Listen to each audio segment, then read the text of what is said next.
They say every royal story begins with a crown, but this one begins with a letter that shook Buckingham Palace to its core.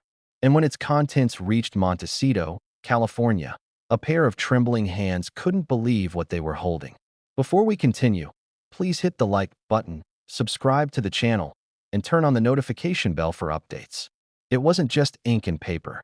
It was the end of an era, the final act in a family feud that had simmered for years, one that had now exploded into full-blown war. The letter bore a royal seal. The crimson wax still gleamed under the California sunlight.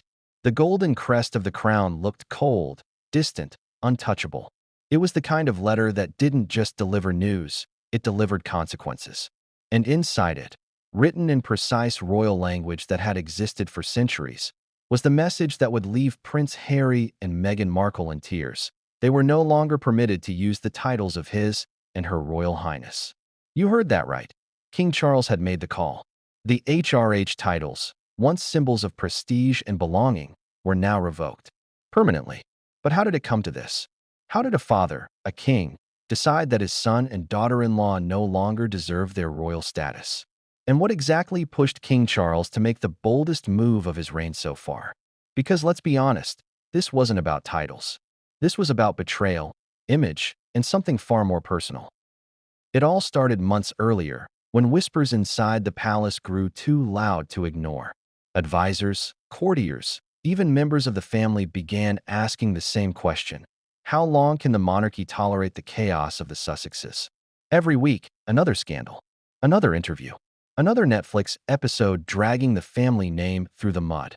The crown, an institution built on silence, restraint, and image, was now being tested by the loudest couple in royal history. And yet, King Charles had always hesitated. He'd been patient, understanding, even forgiving, until something changed, until one event, one moment, flipped the balance entirely. But before we get there, we need to rewind. Because the roots of this decision stretch far beyond a simple royal decree. They reach back to the beginning, to the moment Harry and Meghan said, "I do." Remember that day? The world watched in awe. A royal wedding like no other. A modern fairy tale for a modern monarchy. The Queen smiled. Prince Charles looked proud. The crowds outside Windsor Castle cheered like history was being rewritten in real time. And it was, just not in the way anyone expected. That day, Meghan became Her Royal Highness the Duchess of Sussex. The HRH wasn't just an honor. It was a statement, a mark of belonging. But over time, that belonging began to unravel. First came the whispers, staff resignations, arguments, tension with William and Kate. Then came the flight. The announcement that they were stepping back from royal duties. And then, the interviews. The infamous sit-down with Oprah. The Netflix documentary. The podcast episodes laced with subtle jabs. Each one chipped away at the fragile link between the Sussexes and the crown. Still, Charles stayed silent. Even after being painted as cold and unfeeling, he chose restraint. He wanted peace, not punishment. But peace has its limits. Inside the palace, loyalty is currency. And when loyalty breaks, titles follow. You see, the HRH distinction isn't just ceremonial. It comes with privileges, diplomatic treatment, formal address, and a global aura of authority. It's what makes a royal royal. To remove it is to erase the bridge between royal blood and private life. So for King Charles to take that step, something extraordinary had to happen. And it did. Reports suggest the decision wasn't made in a day. It was months in the making, guided by a chain of private meetings, legal reviews, and emotional confrontations that few outside the palace ever knew took place. Behind the scenes, insiders spoke of rising frustration. Senior advisors warned Charles that his silence was being perceived as weakness. The monarchy's moral authority was on the line. And if the king didn't act soon, the crown's dignity might not recover. Charles, ever the diplomat, resisted. He believed Harry might come around, that Meghan might stop pushing the boundaries. But instead, the opposite happened. Their media projects became more personal, more pointed. And the palace grew restless. The turning point? A scene in a Netflix production, subtle but unmistakable, that portrayed the royal family as cold, calculating, and cruel. The Queen's memory was invoked in ways that infuriated insiders. It was, to many, the ultimate disrespect. King Charles, still mourning his mother, was said to be livid. And when the episode aired, something in him snapped. He was no longer just a father dealing with a rebellious son. He was a monarch defending the institution his mother had protected her entire life. The time for diplomacy was over. But he didn't act immediately. He wanted every legal angle covered, every procedural detail airtight. So the machinery of monarchy began to turn, quietly, methodically. One meeting led to another. Advisors drafted proposals. Lawyers reviewed centuries-old statutes. Courtiers whispered behind closed doors. The message was clear: the crown would not be mocked. Meanwhile, in Montecito, Harry and Meghan carried on. Public appearances, interviews, deals, the glamorous life of freedom they'd always wanted.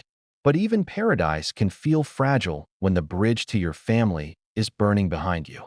Harry's calls to the palace went unanswered. Messages weren't returned. Invitations never came. And then came the rumors. Whispers that something big was brewing in London. Something that would change everything. You can almost imagine the tension. The ticking clock, the unanswered calls, the growing silence from the palace side.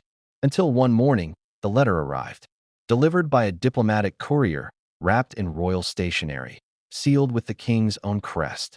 Inside, a single statement confirming that His Majesty had formally instructed all official communications and institutions to cease referring to Harry and Meghan as His Royal Highness and Her Royal Highness.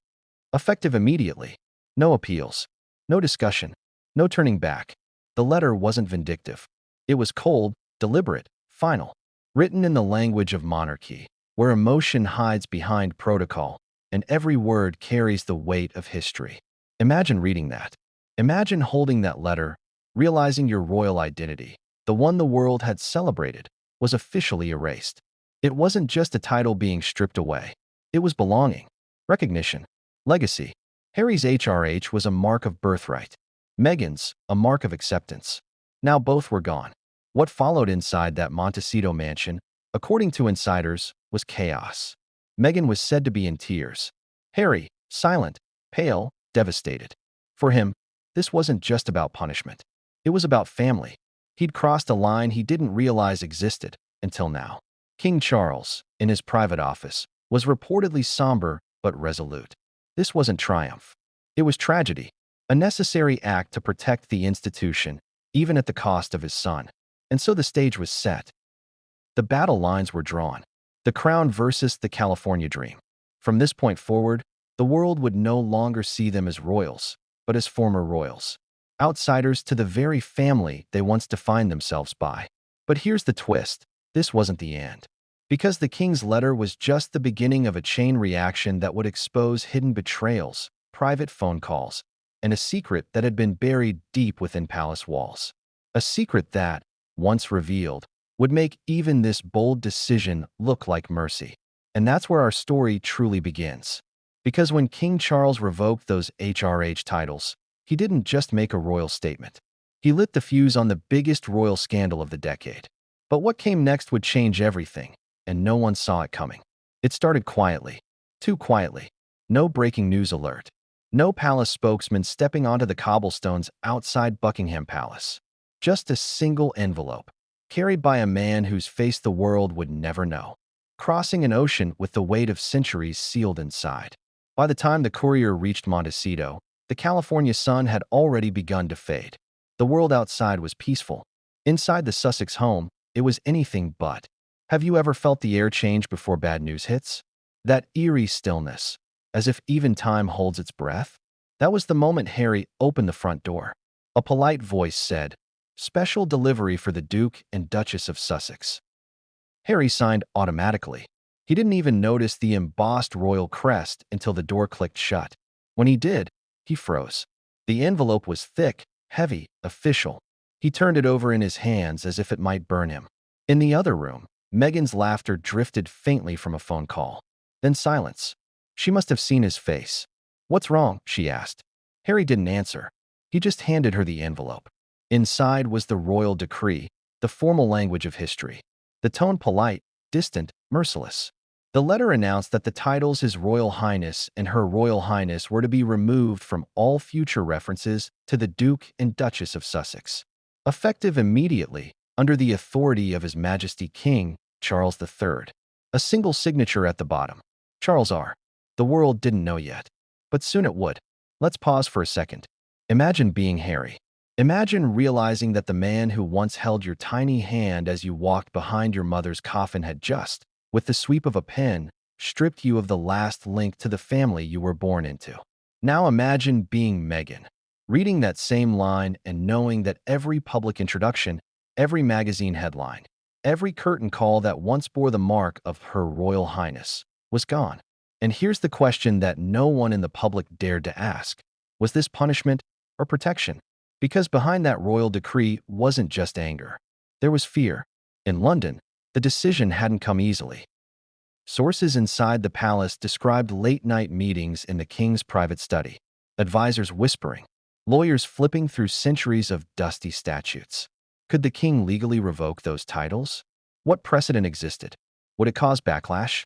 King Charles listened in silence. He didn't pace, didn't shout. He just stared at the fire, the glow reflecting in his glasses as the voices of advisors blurred into background noise. For weeks, he'd tried to ignore the growing tension, the headlines, the documentaries, the interviews.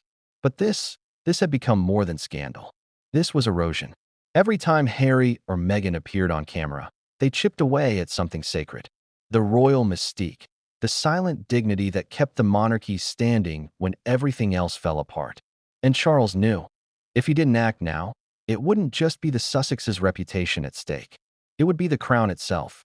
But when he finally said the words, "Prepare the documents," even his private secretary reportedly hesitated. "Your Majesty, this will change everything." Charles nodded. It already has. Back in Montecito, news of the letter's contents hadn't yet hit the public. For a brief moment, the Sussexes were living in a vacuum, a calm before the storm. Harry sat in silence, staring at nothing. Meghan paced, muttering half-formed sentences. She wanted to call her lawyer, then her publicist, then her mother, but none of it would change what had been written in royal ink. "Maybe it's temporary," she said. "Maybe it's not," Harry interrupted. His voice was flat, final. He knew that tone. It was the tone of the institution, the one that had buried his mother in ceremony and silence, the one that smiled for cameras while hearts broke behind palace walls. And now it was coming for him. You see, when the crown moves, it moves slowly, but once it starts, it doesn't stop. Within hours, the British media caught wind. A leak somewhere in Whitehall. By dawn, headlines exploded. King Charles revokes HRH titles from Harry and Meghan. Royal family draws final line. Monarchy in crisis or renewal? The palace remained silent. No comment. No denial. No spin. Just silence. The kind that says more than any statement ever could. But inside, the mood was anything but calm. Senior aides rushed between offices, phones ringing nonstop. Some celebrated the decision as long overdue. Others worried it would deepen the rift beyond repair. And the public? Divided as ever. Supporters of the monarchy saw justice, a king restoring order. Sussex fans saw cruelty, a father punishing his own child. But what most didn't realize was that this move wasn't spontaneous. It was the endgame of months of frustration. Let's rewind a little. In the weeks before the decision, King Charles had grown increasingly isolated. His relationship with Harry, already strained, had reached a standstill. Private calls had ended in arguments. Public appearances felt hollow.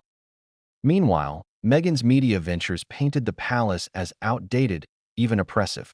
She'd said in one interview, "I was silenced, not supported."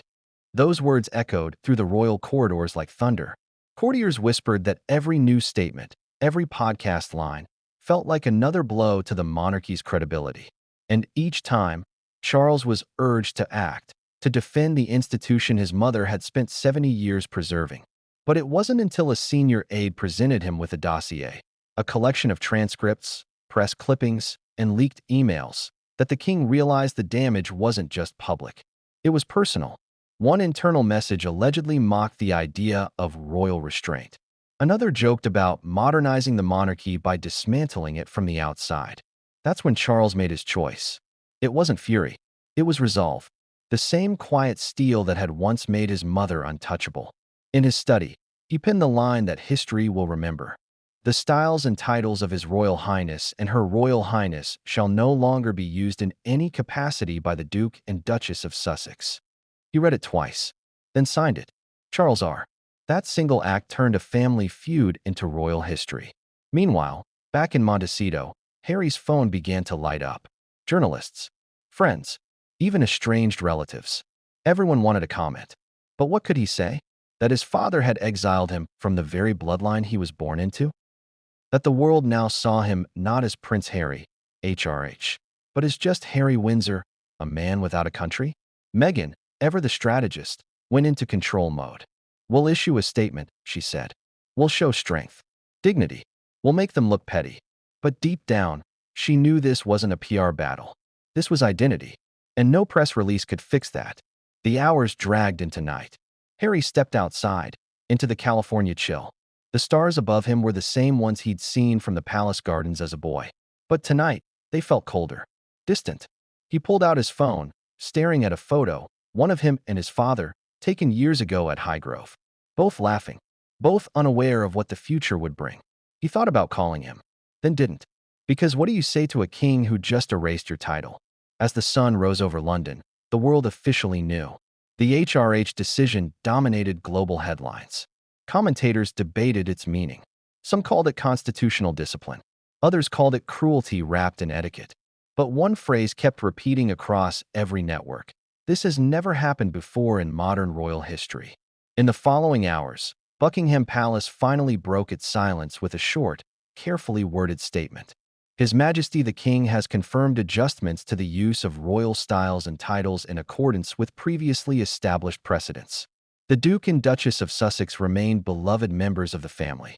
Beloved. A single word carrying centuries of practiced irony. For Harry and Meghan, that word hurt more than the rest of the sentence. Because love without belonging isn't love, it's pity.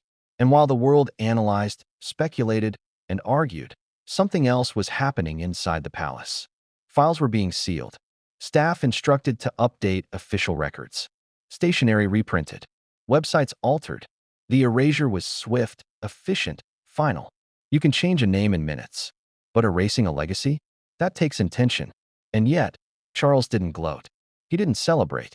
Those close to him described a man weighed down by the decision, pacing his private quarters, clutching an old family photo.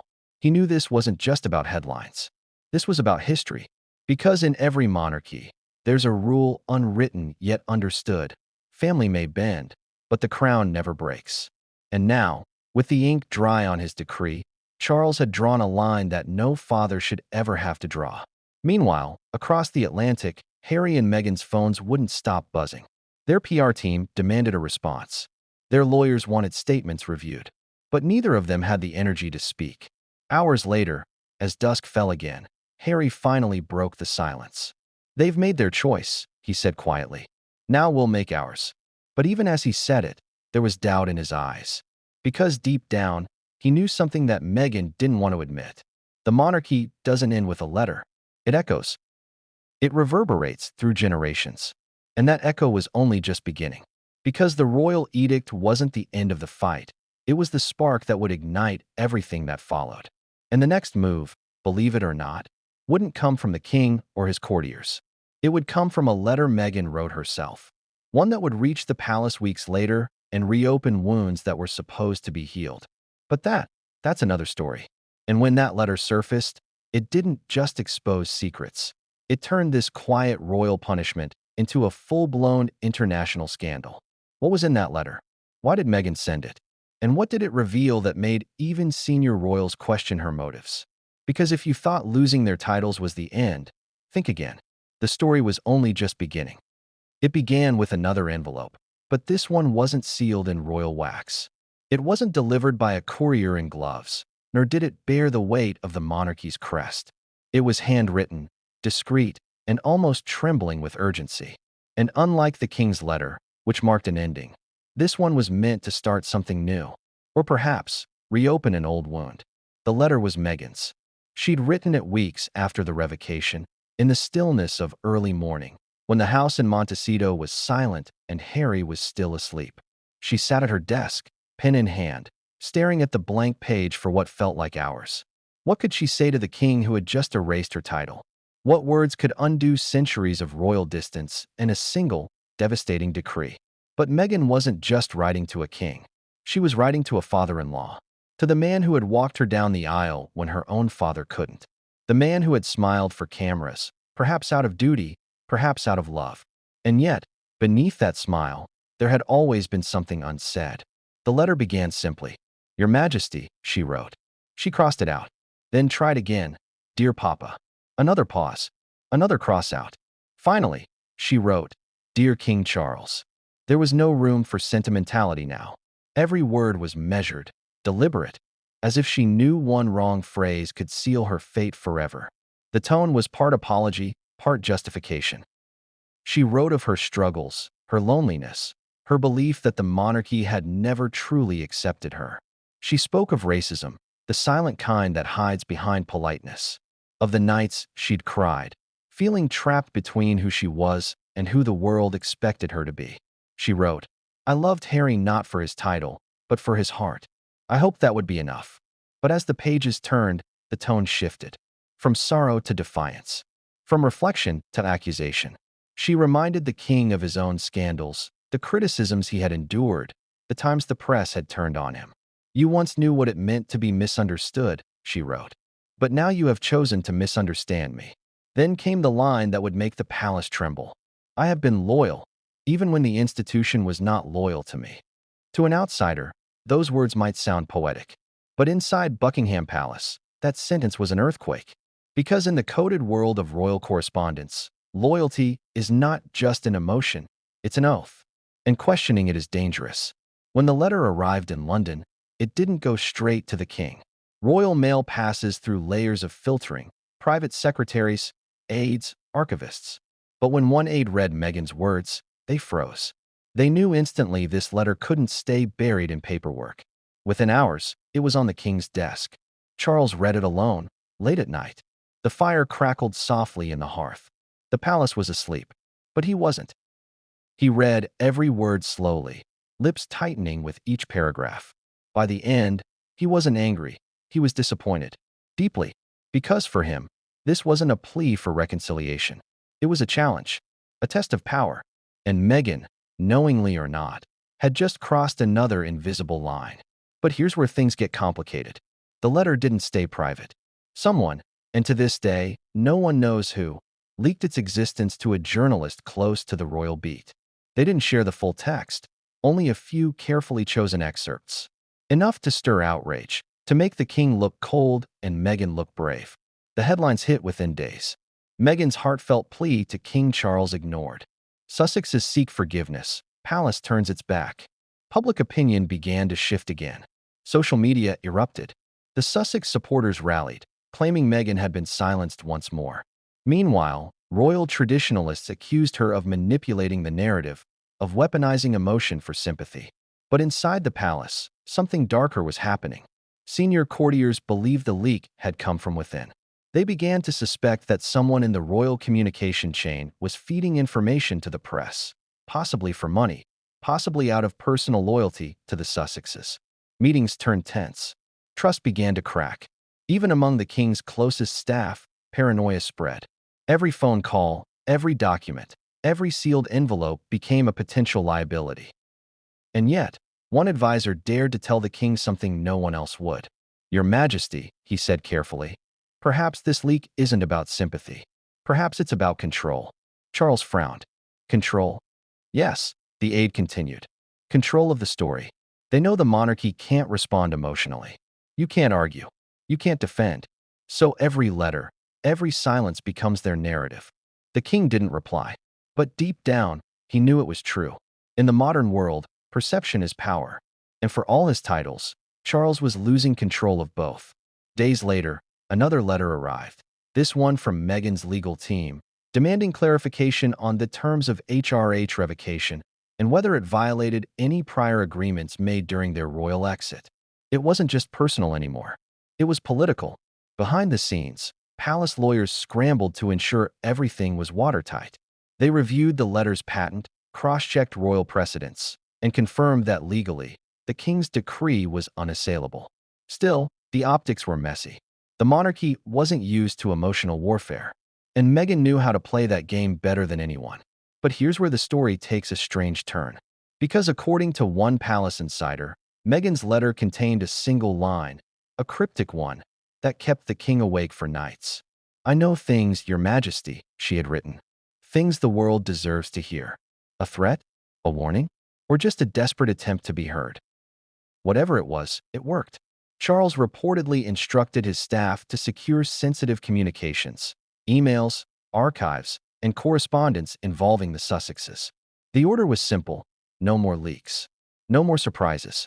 But of course, that's not how history works. Because when you try to contain a secret, it only grows louder.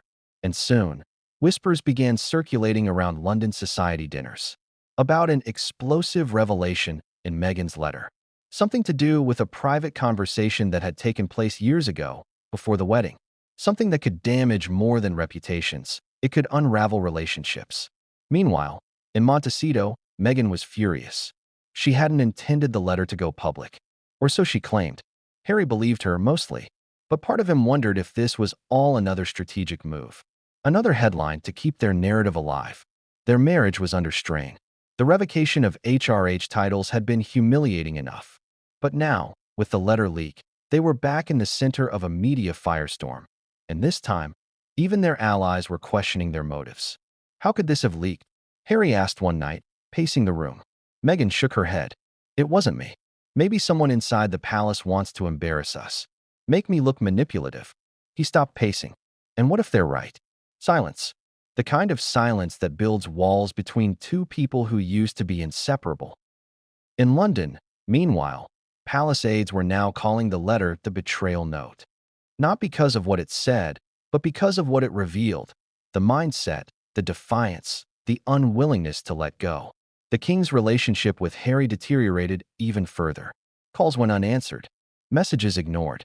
Invitations undelivered. The bridge that had once connected them was now ashes.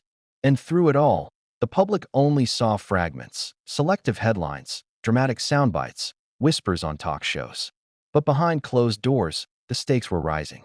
Because that single letter, born out of frustration and pride, had done something no one expected. It had reignited a long-buried palace crisis.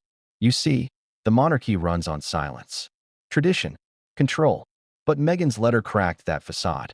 Suddenly, journalists began digging into other royal correspondences, wondering what else had been hidden, what other truths had been buried under royal secrecy. And that's when one of those journalists, a young reporter with connections deep inside the palace archives, found something shocking. A set of internal memos, dated months before Harry and Meghan's wedding, referring to contingency discussions regarding title suspension. In other words, the idea of removing their HRH titles had existed before they even said, "I do." Was it ever genuine acceptance? Or had the crown always seen them as temporary royals, an experiment in modern monarchy destined to fail? When that memo surfaced, even the king's most loyal defenders couldn't ignore the optics. It made him look calculating, cold, almost prophetic. And for Meghan, it was vindication. The narrative flipped again. Public sympathy returned, briefly. Interviews were requested. Producers reached out. Netflix executives saw opportunity. But for Charles, this was the breaking point. The leak of the letter, the accusations, the resurgence of old documents. It was too much. He reportedly called a late-night meeting at the palace. Only his most trusted advisors were present. The mood was heavy, tense. One aide asked, "Do we respond?" The king stared out the window at the rain streaking the glass. "No," he said quietly. "We endure." But enduring would come at a price. Because the media storm was about to expose something that even Charles's advisors hadn't seen coming. Something hidden deep in royal records that would tie Meghan's letter to a far older scandal. And when that truth came out, it wouldn't just question the king's decision. It would question the very foundation of royal legitimacy itself. What was that secret? How did it connect to Meghan's letter? And why did the palace scramble to bury it before the world could find out? Because this wasn't just a feud anymore. This was history unraveling in real time. And the next revelation would make even the king's edict look like a mere footnote in a much darker royal story. It was late. The kind of late where the world outside is still, where thoughts get louder and sleep feels impossible. King Charles sat alone in his private study at Clarence House, the same room his mother once used for handwritten letters to prime ministers and family alike. The faint ticking of a grandfather clock echoed through the silence. In front of him lay a single object, a phone.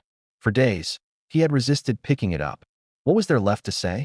But after Meghan's letter, after the leak, after the headlines accusing him of cruelty, he knew the next move had to come from him. He didn't want to call as a monarch. He wanted to call as a father. He stared at the phone for a long moment. Then, finally, he dialed. Half a world away in Montecito, the same sound, that simple, innocent trill of a ringtone, broke the quiet of the Sussex household. Harry was in the kitchen, a mug of untouched tea beside him. When he saw the caller ID, his heart sank. Charles R., the screen read. He hesitated. His hands trembled slightly. Meghan, who had been scrolling through her laptop, looked up. Are you going to answer it? He didn't respond. The phone rang again. Harry, she pressed. You can't keep ignoring him forever. I'm not ignoring him, he said quietly. I just don't know which version of him I'm about to get, my father or the king.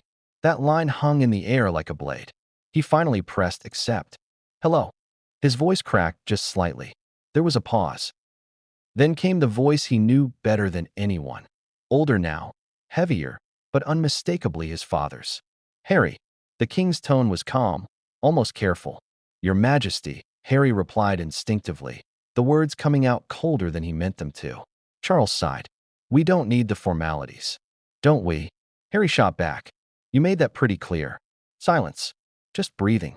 Two men, both stubborn, both wounded. I didn't want it to come to this, Charles said at last. But the monarchy cannot be dragged through endless controversy. There are limits. Harry laughed, but there was no humor in it. Limits? You mean the limits of love? Or just the limits of how much embarrassment you can take? Charles flinched.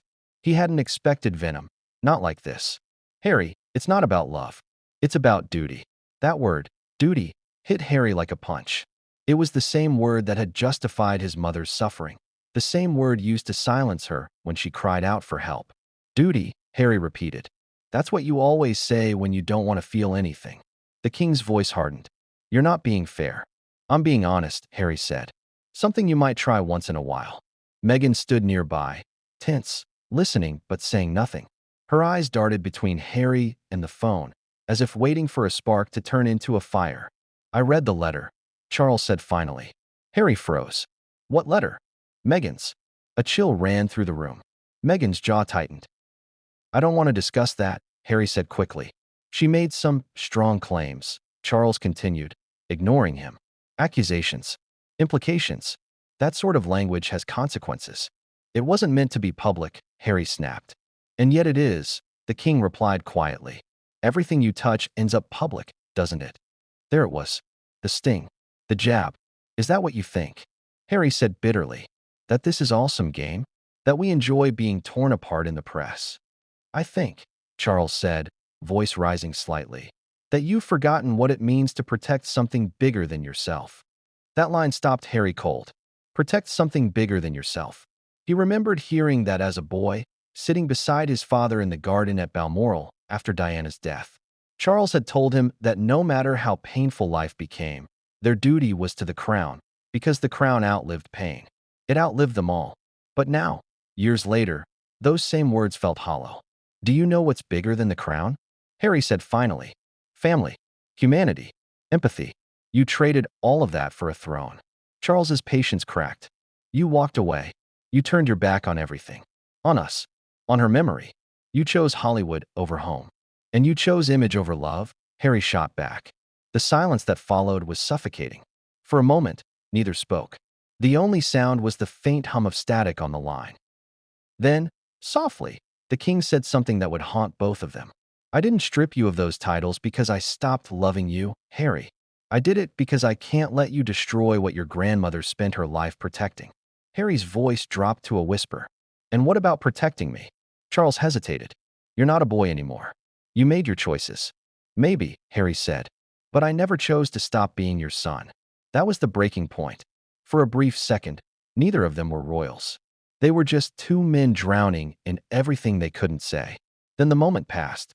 The wall between king and son slammed back into place. Charles's tone shifted again, formal, detached. This conversation isn't getting us anywhere. Then maybe it never will, Harry said. Because you're not calling to fix anything. You're calling to justify yourself. The king didn't deny it. Goodbye, Harry, he said finally. The line went dead. For a moment, Harry just stood there, the phone still pressed to his ear. Then he set it down slowly, his hand shaking. Meghan walked over, her voice barely a whisper. What did he say? Harry looked at her, eyes red but unreadable. He said goodbye. Across the ocean, in London, Charles remained seated at his desk, staring into the fire. The phone still glowed faintly beside him, the last call time-stamped and recorded. He didn't move for a long time. His private secretary entered quietly. Your Majesty? Charles didn't look up. He hates me, he said softly. No, sir, the secretary replied. He's hurt. The king nodded faintly. There's no difference anymore.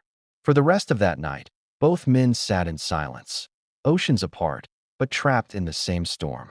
And the next morning, as dawn broke over Buckingham Palace, a new problem arrived. Because that phone call wasn't as private as they thought. An insider, someone with access to palace communications, had reportedly leaked details of the conversation to the press. Not the recording itself, but the substance. The world suddenly knew that the king and his son had spoken.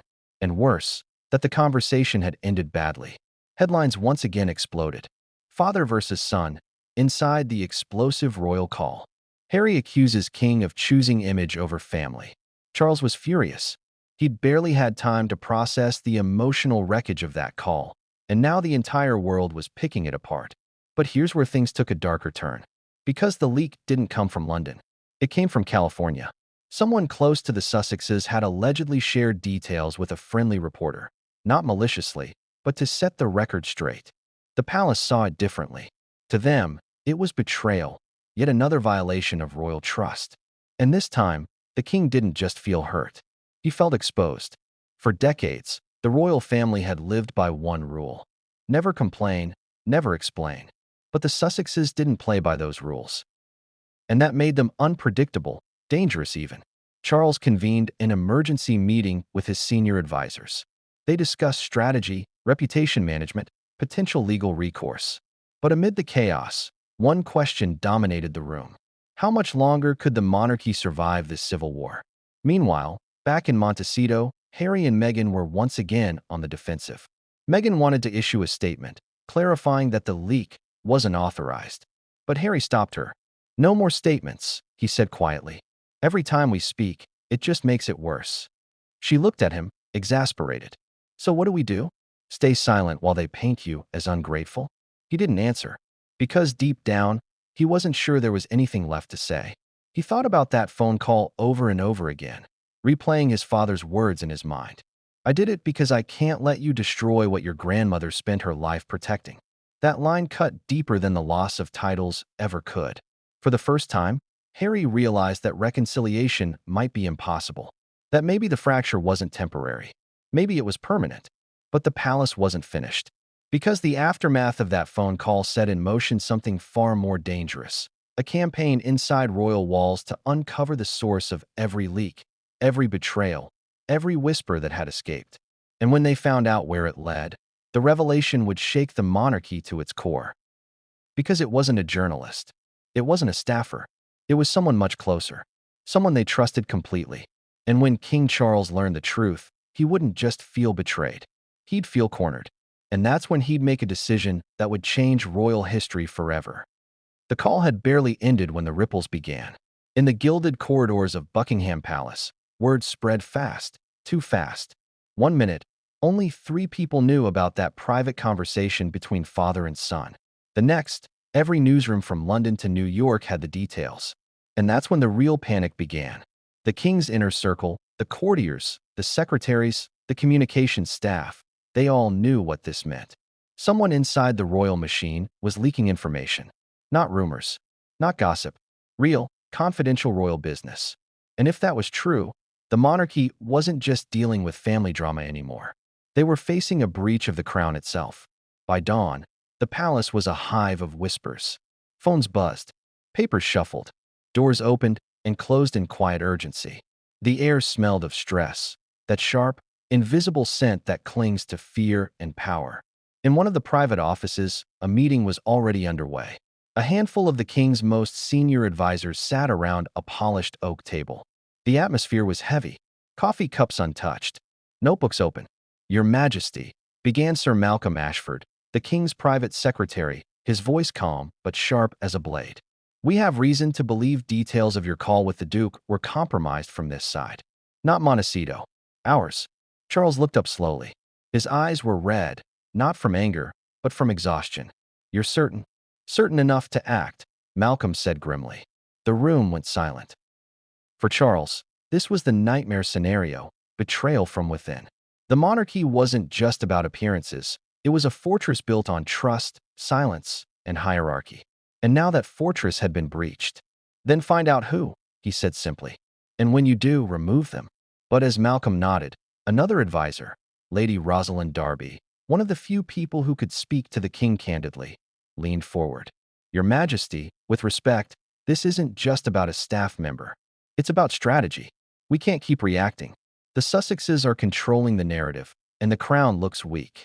Her tone was sharp but measured, every syllable carefully placed. Charles exhaled deeply. "You think I don't know that?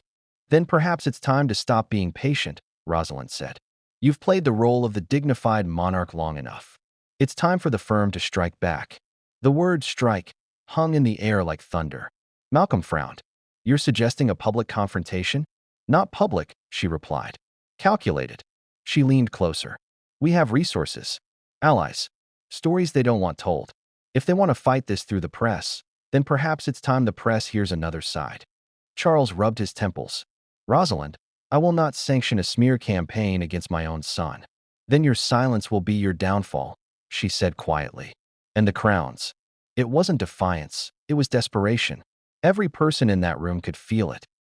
Because here's the truth. The monarchy's survival doesn't depend on love. It depends on perception. And perception was slipping away. For weeks, the Sussexes had dominated headlines. Every clip, every leak, every interview made Charles look either cruel or cowardly. And for a monarch still trying to step out from his mother's shadow, that image was deadly. Rosalind's words stayed with him long after the meeting ended. Later that night, Charles sat alone once again, this time in his private apartments at Buckingham. Rain tapped softly against the window panes. He looked down at the framed portrait on his desk, his mother, regal and serene, her eyes seeming to study him even now. He whispered to her photo, almost like a prayer. "What would you have done?" Of course, she never answered. But he already knew. Queen Elizabeth had been ruthless when she needed to be. Polite on the outside, steel beneath. She had understood that sentiment had no place in sovereignty. Maybe it was time he learned that lesson, too. The next morning, the king summoned his senior communications team.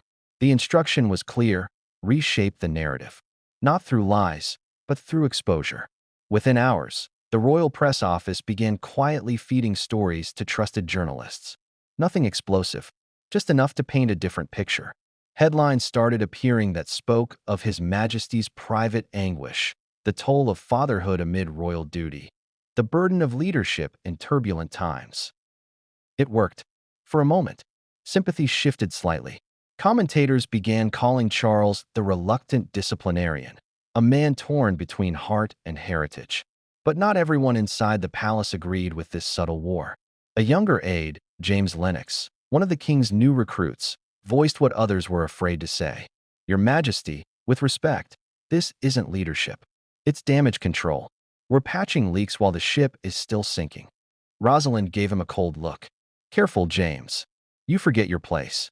He didn't back down. "No, my lady. I remember it too well. We're supposed to serve the crown, not the optics." The room fell silent. Even Charles looked intrigued. "Go on," he said. James hesitated, then pressed forward. "We keep reacting to them, to their stories, their emotions, their cameras. But what if we didn't? What if we defined the story before they did?" He pulled out a file from his briefcase and slid it across the table. "I've been tracking every media hit related to the Sussexes since the Netflix deal. There's a pattern. Every 6 weeks, they release something that reignites attention. If we can anticipate it, we can get ahead of it." Charles leaned back. "You're suggesting we counter-program my son?" "I'm suggesting," James said carefully, We protect the monarchy by owning the timing, not the tone. Beat them to their own headlines. Rosalind gave a thin smile. Ambitious. Naive, but ambitious. But Charles was silent. He was thinking. Because beneath the layers of strategy and rivalry, there was a simple truth. He was tired. Tired of fighting. Tired of being misunderstood. Tired of being the king who lost control of his own family. And yet, that exhaustion could not outweigh the duty that defined him. By the end of that week, a quiet revolution had begun inside Buckingham Palace. Memos circulated. Media schedules adjusted. Journalists were invited to exclusive background briefings about the king's philanthropic work, his devotion to the environment, his commitment to modernization. Each story crafted to remind the public of one thing. King Charles wasn't a villain. He was a visionary. It was subtle, sophisticated, ruthless in its own way. But not everyone inside the palace supported it. Behind closed doors, a smaller group of advisors, traditionalists, old guards loyal to the memory of the late queen, saw this new strategy as dangerous. To them, transparency was weakness. Fighting through the media cheapened the crown. They began to meet privately, quietly plotting to reign in what they saw as the king's reckless modernism.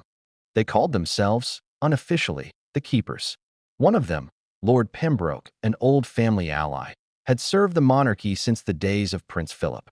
He'd seen scandals come and go, but this, a king at war with his own son through the press, disgusted him. This is not how Elizabeth reigned, he told the group. We must remind His Majesty what the crown truly stands for. They planned to confront Charles directly, but first, they needed proof that this new communication strategy was doing more harm than good. It didn't take long to find it. One of the exclusive briefings meant to paint the king in a sympathetic light was misinterpreted by a journalist, who instead spun it as palace insiders claim Harry emotionally unstable after phone call with father. Overnight, the backlash was immediate and brutal. Harry's supporters erupted online, accusing the monarchy of gaslighting him. American talk shows ran emotional segments about a son abandoned. The palace was thrown into chaos again, and for the first time, Charles's new media team began to fracture. Rosalind blamed James for the leak. James blamed Rosalind's strategy. The press blamed the palace's incompetence. And in the middle of it all stood Charles, silent, weary, furious. He summoned both Rosalind and James for a private audience. The tension in that room was palpable. Enough, Charles said sharply. I will not have this house divided. We are not at war with each other. Rosalind spoke first. With respect, Your Majesty, we are at war, with perception, with the Sussexes, with the public. The question is whether we're willing to win it. James shot back. Winning at the cost of integrity isn't victory. The king's patience snapped. Enough. He stood, his voice echoing through the room. I have spent my entire life waiting for this duty, and I will not let it crumble because of petty infighting. Do you understand? Both nodded, but the damage was done. That night, Charles walked through the halls of the palace alone, past portraits of monarchs who had ruled before him. Strong, stoic, untouchable. He stopped before a painting of his mother, her eyes steady, timeless. He whispered again, Would you have done it differently? The portraits, of course, said nothing. But somewhere deep inside, Charles knew that his mother had faced her own rebellions, just never from her own children. And that realization broke something inside him. The next morning, he called Malcolm Ashford to his study. Sir, Malcolm said. Charles's eyes were cold now, decisive. Begin an internal inquiry. Every communication, every staff member. I want to know who's loyal and who's not. It was the beginning of a purge, quiet, methodical, and absolute. Over the next week, several longtime staff members were reassigned. Others resigned quietly. A culture of fear settled over the palace. But one discovery would bring the entire operation to a standstill. Because buried deep in the communication logs, one phone number kept reappearing, linked to an outgoing call made from the king's own communications team to a contact in Los Angeles. A number that traced back to someone shockingly close to the Sussex household. When the king saw the report, he didn't speak for several minutes. He simply stared at the name on the page. Someone he had trusted. Someone who had dined at his table. Someone who knew everything. And that's when Charles realized the leak wasn't random. It was coordinated, planned, possibly even orchestrated by someone who had far more access than anyone imagined. He set the paper down slowly, his voice low but firm. Find out why they did it. And when you do, he paused. Bring me everything. Because the betrayal that was about to unfold wouldn't just expose the mole.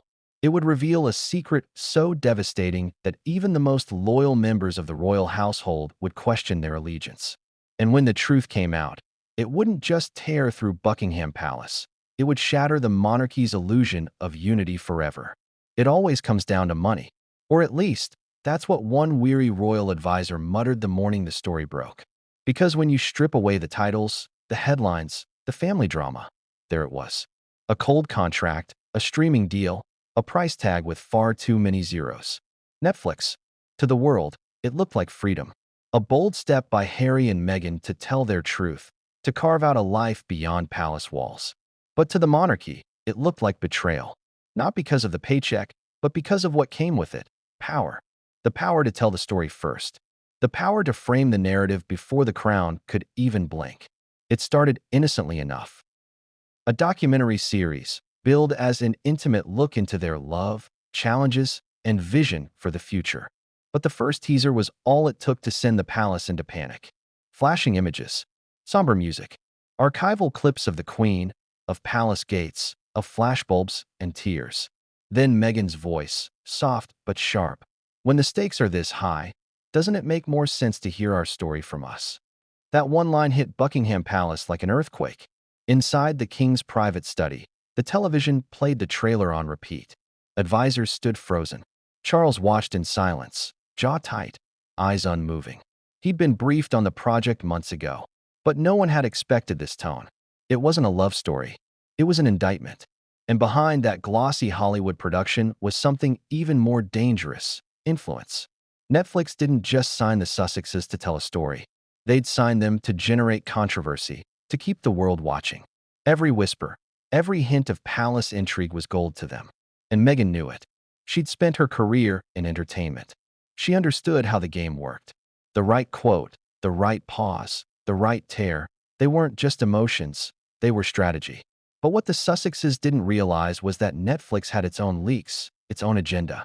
The platform's executives were whispering to tabloids, hinting that the upcoming episodes would contain previously unseen footage from within royal walls. That phrase, within royal walls, made its way across the Atlantic faster than a royal motorcade. By the next morning, British tabloids exploded. Netflix to expose palace secrets. Crown faces new embarrassment from Sussex series. The king was furious. In the weekly briefing with his communications team, he slammed his hand on the table, a rare outburst from a man known for composure. Enough. This is not a family matter anymore. This is an attack. Rosalind Darby, ever pragmatic, met his eyes. Then treat it like one, Your Majesty. Attacks are met with counterattacks. James Lennox, sitting across the table, disagreed. Or diplomacy, he muttered. But Rosalind pressed on. Netflix has no loyalty. They'll throw the monarchy under the bus for ratings. If we don't act now, we lose control of the narrative forever. Charles exhaled slowly. And what exactly do you propose, Rosalind? Her lips curved into the faintest smile. We follow the money. That's how the investigation began. Quiet, ruthless, and it would uncover something no one was prepared for. While the public focused on the content of the Netflix series, the palace dug into the contracts behind it. Lawyers, accountants, and even discreet contacts in the City of London began tracing payments. What they found was staggering. The Sussexes' Netflix deal wasn't just lucrative, it was layered. Hidden within production subsidiaries and shell companies were clauses that blurred the lines between entertainment and exploitation. One particular clause caught the palace's attention: a royal access clause, which, in legal jargon, offered incentive compensation for documentary access to royal-adjacent content. In other words, the more insider information Meghan and Harry provided, the more money they stood to make. It wasn't illegal, but it was devastatingly symbolic. For centuries, the crown had thrived on mystique. What the public didn't see was what made it sacred. Now, that mystique was being auctioned off, episode by episode. When Charles read the financial report, he went pale. They're selling the monarchy, he whispered. My mother's legacy, turned into a streaming product. To the advisors in the room, It was more than a breach of decorum. It was desecration. Within hours, Rosalind's office drafted a counter-strategy. Quietly, they began reaching out to allies, historians, journalists, even sympathetic former courtiers, to provide context to the press. The next week, newspapers ran op-eds defending the crown's restraint. Dignity in the face of defamation, one headline read. Another called Charles the king who chose silence over spectacle. But it wasn't enough. When the first episode aired, the damage was irreversible. The world watched, captivated, as Harry spoke of emotional neglect and institutional cruelty. Meghan described coldness behind palace doors.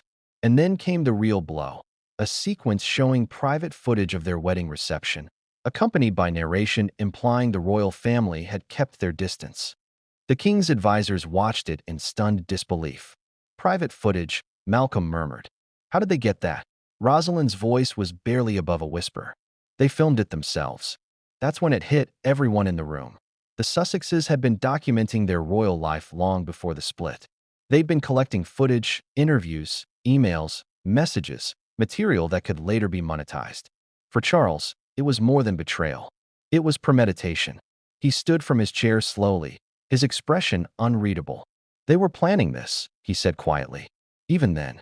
The next day, the British press went into full frenzy. Commentators debated whether the Sussexes had crossed a line, whether the monarchy could recover from the exposure. But what few people knew was that something else was happening behind the scenes. A leaked memo from the palace inquiry, the same one investigating internal leaks, had surfaced, suggesting that the Netflix series might not have been entirely the Sussexes' doing. Someone inside the palace, years earlier, had allegedly helped facilitate access, possibly feeding harmless details to the couple when they first left royal life. A staff member who sympathized with them. The implication? That the royal institution itself had, unknowingly, helped build the weapon now being used against it. And if that was true, the crisis wasn't external. It was internal. At an emergency meeting, Malcolm Ashford presented the king with a confidential report. His tone was grim.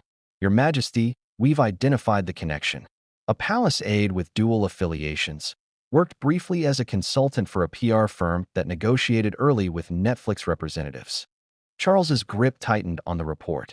Who? Malcolm hesitated. We're still confirming, but the trail leads close.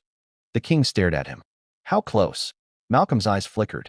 Family-adjacent close. The meaning was clear. It wasn't an outsider. It was someone within the extended royal circle. Someone who had used proximity for profit. Charles's composure cracked for the first time in weeks. He slammed the file shut. I want their name before the sun sets. But even as the investigation raced ahead, another story began brewing in the press, one far more dangerous than any financial report. A journalist from The Guardian had obtained leaked snippets of emails between Meghan's team and Netflix executives. In one, an executive mentioned royal assets expected to generate a minimum of $150 million in viewership impact. Royal assets. That phrase became the headline everywhere. To the public, it sounded like what it was. The monarchy turned into a commodity. To the king, it was unforgivable. Because now, the question wasn't whether Harry and Meghan had left the royal family. It was whether they had ever truly belonged to it. Inside the palace, Rosalind Darby seized the moment. This is it, she told the king. The moral turning point. You act now, or history will remember you as the monarch who watched the crown be sold to Hollywood. Charles looked at her with a weary, icy calm. And what would you have me do, Rosalind? Exile them again. She met his gaze without flinching. No, Your Majesty. Something cleaner. Something permanent. Those words echoed through the room. Something permanent. By the next day, drafts were circulating for an unprecedented royal action, a formal directive ensuring that no future descendant of Harry or Meghan could claim royal style, title, or privilege. It was more than a punishment. It was an erasure. And though Charles hadn't yet signed it, the decision loomed like a sword above them all. Meanwhile, in Montecito, the Sussexes were oblivious to the storm brewing in London. Their Netflix series was breaking records. Global interviews poured in. Meghan smiled through press appearances, calling the project a labor of truth. But late one night, Harry received a message from a trusted contact, a quiet warning. The palace is preparing something. Bigger than titles. You should be ready. Harry's blood ran cold. What kind of something? The reply came a moment later. Something permanent. He showed Meghan the message. Her face paled. We knew this day would come, she whispered. But we're not going down without a fight.